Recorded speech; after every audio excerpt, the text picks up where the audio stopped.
como falar de sexo com os filhos? É a pergunta que a gente faz para a doutora Maria Inês Pagano Gasperini, que é ginecologista e sexóloga e nossa parceira aqui no Ver Mais. Boa tarde para a senhora, doutora. Tudo bom, Marta? Boa tarde, gente. Tudo bom? Bom, é claro que você também pode participar com a gente pelo WhatsApp, que é 9187-7334. A gente já está aqui esperando a sua mensagem. Participe com a gente. Lembrando que não é para ligar não, viu, gente? É para mandar mensagem sobre esse assunto que é super interessante. Doutora, a gente estava conversando agora há pouco sobre a partir de quando é possível abordar esse assunto com os filhos. É interessante esperar uma curiosidade que venha deles espontaneamente, esse gatilho, ou já dá para ir falando aos pouquinhos, assim?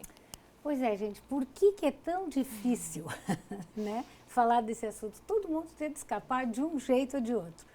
Mas o dia que a gente conseguir encarar a sexualidade como alguma coisa normal, como comer, dormir e tal, tudo vai ficar muito mais fácil, né?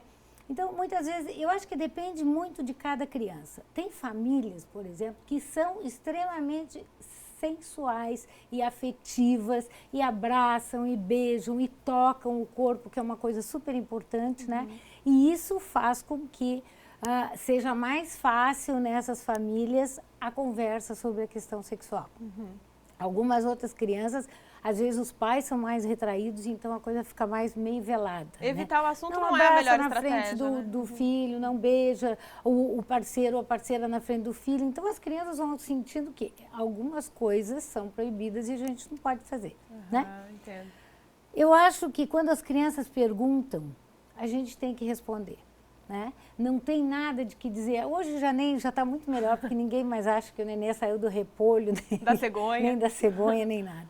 Então, assim, e às vezes, se a gente não sabe como dizer, a gente diz assim, olha, meu filho, eu tenho vergonha de falar sobre isso, eu não consigo falar sobre isso, mas eu vou procurar alguém que te ajude. Mas essa é uma dificuldade dos pais reconhecer, às vezes, que não sabem ou que não sabem como falar, né? Interessante isso. Exato. Então, assim, eu acho que agora aquela coisa de dizer assim, ó, depois, agora a mamãe tá com pressa, agora não dá, depois eu te falo, e o tal do depois não aparece nunca, né? Isso é que é problemático. Agora, a gente dizer, olha, eu tenho vergonha, eu não consigo, isso eu acho que para a criança é mais importante do que a gente deixar para depois. Até porque eles estão muito sabidos, né, doutora? Muitas coisas eles esclarecem eles mesmos na internet, às vezes, e é melhor que tenha uma orientação dos pais, em vez de daqui a pouco vir uma informação de fora que é incorreta, às vezes. Sabe qual é o problema, Marta? Eu acho que assim, o grande medo é que as crianças, às vezes, dizem assim, de onde é que eu vim, né? E o pai já acha assim, bom, se eu tenho que explicar como é que saiu, eu tenho que explicar como é que entrou. Né? Entendo. E aí, já o negócio complica. Já complica. Então, tem uma piada, inclusive, que é muito engraçada, porque a gente tem que sempre perceber o que a criança quer saber, né? Que é assim, o menino pergunta, papai, de onde é que eu vim? O papai abre um livro e faz toda uma explicação de, olha aqui, óvulo, espermatozoide, não sei o quê. E aí, quando acaba, diz assim, entendeu, meu filho? Ele diz assim, ai, que engraçado, o Pedrinho veio de Porto Alegre. De onde é que eu vim? Ele queria saber de que lugar ele tinha. Então, eu acho que assim, primeiro de tudo, perguntava à criança, o que realmente, o que tu sabe sobre isso? O que tu quer saber? Doutora, tem a Rafaela, que tem um filho de 14 anos, diz que sempre buscou estar presente na vida dele, mas vejo muita vergonha por parte dele. Imagina, um adolescente de 14 anos, às vezes acontece isso, o pai está aberto a falar e o filho às vezes não quer tratar daquele assunto naquele momento por vergonha dele mesmo, né? Claro, eu acho que isso é muito comum. Quando os adolescentes começam a mudar o corpo, começa a aparecer cabelinho, começa a aparecer seio, as meninas menstruam, há uma certa tendência de se recolher. Por quê? Porque eu não sei como é que aquele corpo vai ficar, eu estou com vergonha porque eu não sei o que está acontecendo, não é? Então, às vezes, assim, larga um livro ali, não dá livro na mão e diz assim, ó, lê isso aqui, porque em geral não é assim que a coisa funciona, gente. É comprar um livrinho ali, deixa lá em cima da mesa, que daqui a pouco ele vai lá, ele pega e ele olha. Agora, a grande questão, até antes dos 14 anos, é muito simples da gente explicar. De onde é que eu saí, mamãe? Ó, a gente tem 3 buraquinhos, um que faz xixi, um que faz cocô e um que sai a menstruação. Pois é, fica aqui no meio da perna e naquele buraquinho do meio o nenê sai. Pronto. Em geral, resolve a questão rapidinho, sem nenhum problema. Como é que eu entrei? Ele não vai perguntar na mesma hora, ele vai deixar, às vezes, muito tempo para perguntar como é que eu fui parar lá dentro da barriga? E aí a gente já está preparado, né, para falar. É verdade. Bom, tem muita gente falando isso, fazendo essa pergunta, a partir de que idade eu posso tratar sobre esse assunto, sobre sexualidade com os filhos. A doutora já falou que depende muito, né, inclusive da demanda da criança. Eu acho que assim, espera que pergunte. Quando pergunta, responde. E responde o que quer saber, que a gente não vá muito além, às vezes, do que eles querem. Muito bem. Tem uma pergunta aqui que eu estou tentando entender ela. Minha filha tem 13 anos e faz poucos meses que está menstruando, só que ela vai ficar várias vezes durante o mês. Acho que ela fica várias vezes. O que pode ser feito? Isso é normal? É um período de adaptação aí, esse novo corpo, né? Em geral, a menstruação nas adolescentes, muitas delas menstruam um mês, fica 4, 5, 6 meses até menstruar de novo. Outras menstruam e começam a menstruar de 15 em 15 dias, de 20 em 20 dias. Isso, gente, é como a gente aprender a andar de bicicleta.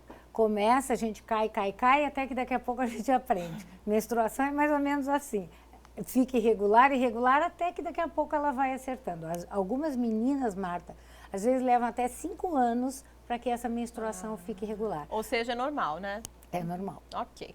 Tem uma outra pessoa, a Veridiana Riech, jornalista, mãe da Sara, de 14 anos, o Davi, de 12 anos, a Catarina, também de 12, e o Miguel, de 4 anos. Ela diz o seguinte, que é sua fã. Ai, obrigada. Eu também sou. Acabei de falar para a doutora. Eu acho que a senhora tem uma forma muito didática de explicar as coisas. A senhora me lembra muito uma psicanalista francesa chamada Françoise Dottot. Ela ia para a televisão, para o rádio, e foi uma das precursoras nesse sentido, assim, de poder falar abertamente para famílias sobre esse assunto, assuntos que às vezes são cabeludos. Isso foi décadas atrás, imagina, né? O Isso impacto é muito disso. simples, gente. É só a gente começar. Vamos desmistificar, pessoal. Bom, voltando então à Veridiana, eu gostaria de saber como introduzir esse assunto com os meus filhos, porque o caçula de 4 anos, aí vem aquela situação que a senhora falou, fala sobre isso o tempo todo e eu fico sem argumentos. Então, hoje eu acho que a gente tem muitos canais que a gente não tinha antigamente. A gente tem a televisão, por exemplo, que a novela mostra das 2 horas em diante, tem gente se beijando, tem gente se abraçando. Então, a gente sentar, às vezes, e pegar essas chances que a televisão nos dá, essas chances que as revistas nos dão, são coisas boas, são coisas interessantes. A gente pode sentar e dizer assim, o que tu sabe disso? O que tu quer saber? Então, quando a gente entra por aí, muitas vezes é assim, não, só queria saber por que ele beijou, ou só queria saber por que quando ele beijou me deu umas cosquinhas engraçadas, que dá nas crianças. As crianças muito cedo, gente, as crianças começam a descobrir o corpo e começam a se tocar. E isso é uma das coisas, às vezes, complicadas, porque é a tal da masturbação, que nada mais é do que fazer carinho em alguns lugares do corpo. E isso é bom. Tem uma pergunta relacionada a isso, doutora. A masturbação precoce pode trazer algum problema para a saúde? E como abordar esse assunto? O que é precoce nesse caso? Pois é, em primeiro lugar, o que é precoce? As crianças, gente, tem alguns trabalhos mostrando que o nenê, dentro do útero, o menino, dentro do útero, mexe no pintinho e o pintinho fica duro. Então, para ver como isso é precoce. Isso é precoce. Certo? E aí dizer assim, não, isso é coisa de gente que só pensa em sexo, então acha que o menino... Não, ele muda o batimento cardíaco, não está fazendo xixi, não, ele está passando a mão e está bom. Então, as crianças começam muito cedo a se tocar. Por quê? Porque elas percebem...